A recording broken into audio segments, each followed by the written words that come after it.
Chalele, Jehovah Chalele, Baba Chalele,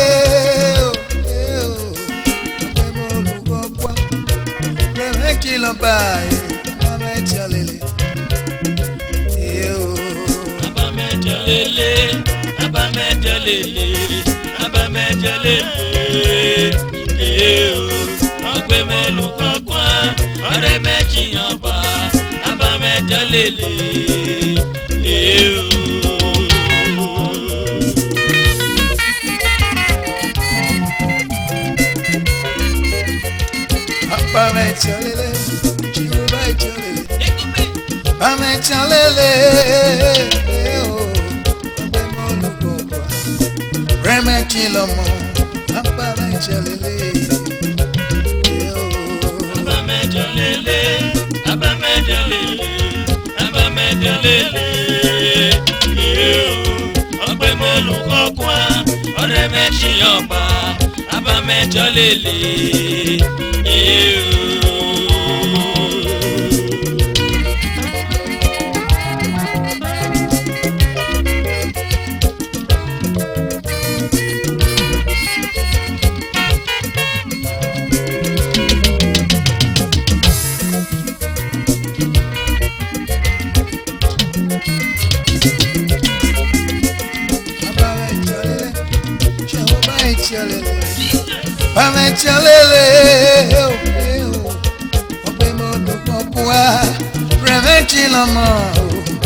Olugba ni mere gegbe, olugbe ni mere gbegbe, olorugba ni mere dage, olugbe ni mere gbegbe. Iya gigan Jésù me ogaga me o, iya grupo Jésù me ogaga me o. Iba mi bale Jésù me rani me, mo wa yo me wa kia, mo wa yo le gbe wa gbe me o. Ọba yọ lé kẹ́mẹ́kì, ọba yọ lọ lọ mọ́ pé, ọba yọ lọ sẹ́ mọ́ pé, bàbá mẹ́tì ọ̀lẹ́lẹ̀, bàbá mẹ́tì ọ̀lẹ́lẹ̀, bàbá mẹ́tì ọ̀lẹ́lẹ̀, ọ̀pẹ mo lù wá, rẹ̀ mẹ́tì lọ́npa, bàbá mẹ́tì ọ̀lẹ́lẹ̀, bàbá mẹ́tì ọ̀lẹ́lẹ̀, bàbá mẹ́tì ọ̀lẹ́lẹ̀, bàbá mẹ́tì ọ̀lẹ́lẹ̀.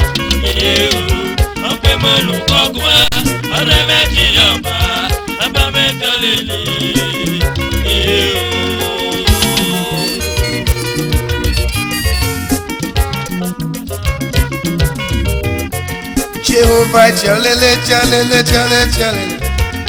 Melo loge ma yo, ore ni kire o, ogbe molu gbogbo a. Jésù no geme o, wewu dori dareko. Jésù no geme, wewu dori dareko. Amegaro lo Jésù, wewu dori dareko. Okemere yole, o se me aga o. Jésù no ge wa gbagbolu ko kwanoria. Sadega kwa makwa mali. Sadega kwa makwa mali we lolo. Jésù me no ge. Bulu bebe. Papa me chalele, Jehovah chalele, Papa me chalele, Reme chilomba, Papa me chalele, Papa me chalele, Jehovah chalele, Papa mẹ́jọ lélẹ̀ ọgbẹ́ mo lù kọ́kọ́ ọ̀rẹ́ mẹ́kì lọ́ba bàbá mẹ́jọ lélẹ̀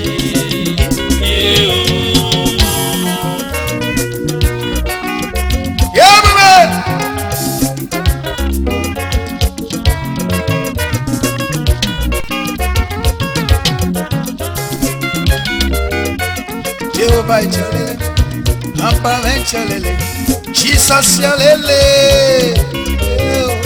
Papa Moluko, Remekilo, Papa Jalele, Papa Jalele, Jehovah Jalele, Papa Jalele,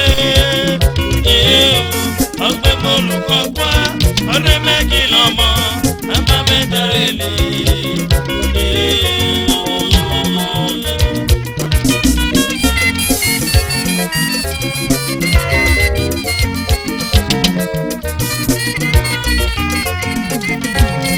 Psalm 91, verse 1. The Lord said, those that dwell in the secret place of the Most High shall abide under the shadow of the Almighty. Hallelujah is my strength. Papa Jalele, Papa Jalele, Papa Jalele,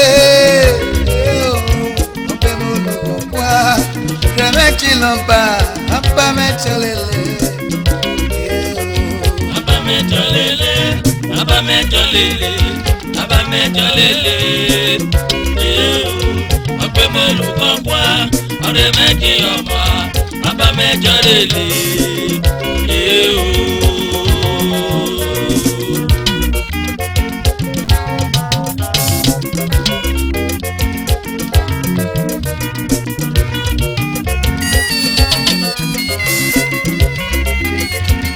Papa Jalele, Papa Jalele, Remekilompa, Papa Jalele, Papa mẹ́jọ lélẹ̀ Papa mẹ́jọ lélẹ̀ Papa mẹ́jọ lélẹ̀ ọgbẹ́ mo lù kọ́kọ́ ọ̀rẹ́ mẹ́kì ọba Papa mẹ́jọ lélẹ̀ Jésù. Ọ̀rẹ́ ni rẹ̀ ó máa kàn ó.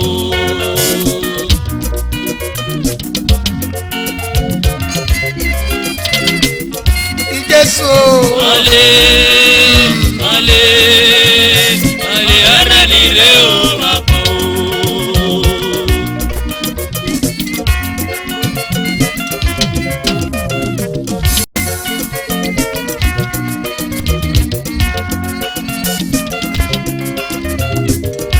Jésù.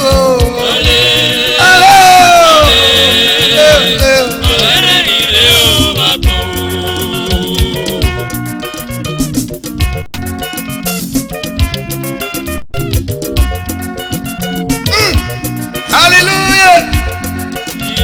Amen. Jésù.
Baba o, re o ba. Malera pado. Ohere pare o ba. Malero nilo. Ohere ni re o ba. Malera pado. Ohere pare o ba.